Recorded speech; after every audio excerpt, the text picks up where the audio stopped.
മുഖം നോക്കാതെ നടപടിയെടുക്കുന്നവരാണ് നരേന്ദ്രമോദി നയിക്കുന്ന കേന്ദ്ര സർക്കാർ. അതേ പാതയിലൂടെ സഞ്ചരിക്കുന്ന യോഗി ആദിത്യനാഥും സ്വീകരിക്കുന്നത് അദ്ദേഹത്തിന്റെ അതേ നിലപാട് തന്നെയാണ്. കഴിഞ്ഞ ദിവസം മാധ്യമങ്ങൾ നടത്തിയ സർവേയിലും മോഡിയുടെ പിന്തുടർച്ചക്കാരുടെ ലിസ്റ്റിൽ യോഗി ആദിത്യനാഥും ഇടം പിടിച്ചിരുന്നു. സംഭവം ഇങ്ങനെയൊക്കെയാണെങ്കിലും ഉത്തർപ്രദേശ് സർക്കാർ പുതിയ സോഷ്യൽ മീഡിയ നയം അവതരിപ്പിച്ചിരിക്കുകയാണ്. UP ഡിജിറ്റൽ മീഡിയ പോളിസി 2024 മന്ത്രിസഭ അംഗീകാരം നൽകി. എന്താണ് ഈ നയം എന്നറിയണ്ടേ?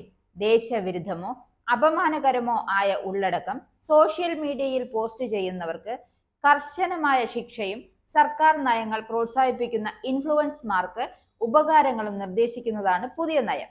സോഷ്യൽ മീഡിയയിൽ രാജ്യവിരുദ്ധ പോസ്റ്റുകൾ ഇടുന്നവർക്ക് ജീവപര്യന്തം തടവ് നിർദ്ദേശിക്കുന്ന നയമാണ് സർക്കാർ കരുതി വച്ചിരിക്കുന്നത്.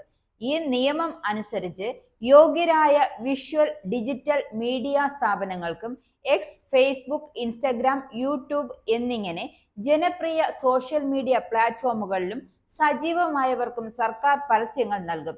ഫോളോവേഴ്സിന്റെ എണ്ണവും കമന്റുകളും പരിഗണിച്ചാകും ഇത്. അപകീർത്തികരവും അസഭ്യവും അശ്ലീലവും ദേശവിരുദ്ധവുമായ ഉള്ളടക്കങ്ങൾ പോസ്റ്റ് ചെയ്യുന്നവർക്കെതിരെ കർശന വ്യവസ്ഥകളും നയത്തിലുണ്ട്. സാമൂഹിക ഡിജിറ്റൽ മാധ്യമങ്ങൾ വഴി പൊതു സാമൂഹ്യ ക്ഷേമ പദ്ധതികളെ കുറിച്ചുള്ള സുപ്രധാന വിവരങ്ങൾ, ജനങ്ങളിലേക്ക് ലഭിക്കുന്ന ആനുകൂല്യങ്ങൾ എന്നിവ പ്രചരിപ്പിക്കുന്നതിനും ഈ നയം സർക്കാരിനെ സഹായിക്കും. യുവാക്കൾക്കും ഡിജിറ്റൽ സ്റ്റാർട്ടപ്പുകൾക്കും തൊഴിലവസരങ്ങൾ സൃഷ്ടിക്കുവാനും നയം ലക്ഷ്യമിടുന്നു. സബ്സ്ക്രൈബ്സിന്റെ എണ്ണത്തെ അടിസ്ഥാനമാക്കി സോഷ്യൽ മീഡിയ ഏജൻസികളെ 4 വിഭാഗങ്ങളായി തരംതിരിക്കും.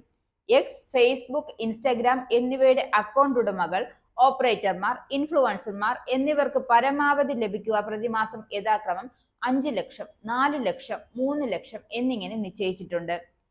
യൂട്യൂബ് വീഡിയോകൾ, ഷോർട്സ്, പോഡ്കാസ്റ്റുകൾ എന്നിവയുമായി ബന്ധപ്പെട്ട് പേയ്മെന്റുകൾ കാറ്റഗറി തിരിച്ചുള്ള പരിധി യഥാക്രമം 8 ലക്ഷം, 7 ലക്ഷം, 6 ലക്ഷം, 4 ലക്ഷം എന്നിങ്ങനെയാണ്.